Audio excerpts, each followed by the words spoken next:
સુરતમાં ટ્રાફિક પોલીસથી લોકો પરેશાન થઈ ઉઠ્યા છે। કાળઝાળ ગરમીમાં સિગ્નલ પર વાહન ચાલકો પરેશાન થયા છે। ટ્રાફિકનું સિગ્નલ માત્ર 18 થી 20 સેકન્ડ જ ખુલે છે અને સિગ્નલ ખુલીને તરત બંધ થતા વાહન ચાલકો આકરી ગરમીમાં શેકાઈ રહ્યા છે। ત્યારે ટ્રાફિક ઓછો કરવાના બદલે ટ્રાફિકની સમસ્યા વધતી જોવા મળી રહી છે, જેથી સુરતવાસીઓ ત્રાહિમામ પોકારી ઉઠ્યા છે। એક તરફ કાળઝાળ ગરમી અને તેમાં પણ ભર ઉનાળે સિગ્નલ પર ઊભા રહેવાથી લોકોને ગરમીનો વધુ પડતો અહેસાસ થઈ રહ્યો છે।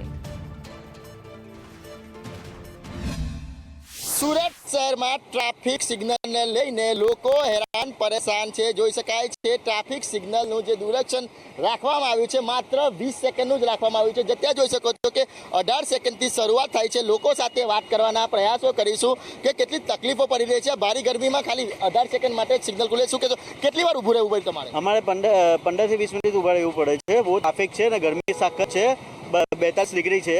એના માટે ગરમીના કારણે બહુ ટ્રાફિકના નિયમો થોડુંક વહેલું કરે તો સારું રહેશે। 20 સેકન્ડમાં ગાડી પાસ કરવાની હોય છે અને 20 સેકન્ડની અંદર 3 વખત અમારે ઊભું રહેવું પડે, 3 થી 4 વખત ઊભું રહેવું પડે છે અને તોય સિગ્નલ સુધી અમે પહોંચી શકતા નથી। અને આટલા તાપમાનમાં તમે જોઈ શકો છો પ્રશાસને હીટ વેવની આગાહી આપી છે અને આટલા તડકામાં 3 થી 4 વખત ઊભું રહેવું પડે છે, તોય અમારો નંબર આવતો નથી અને ગાડી પાસ થતી નથી સિગ્નલ પર।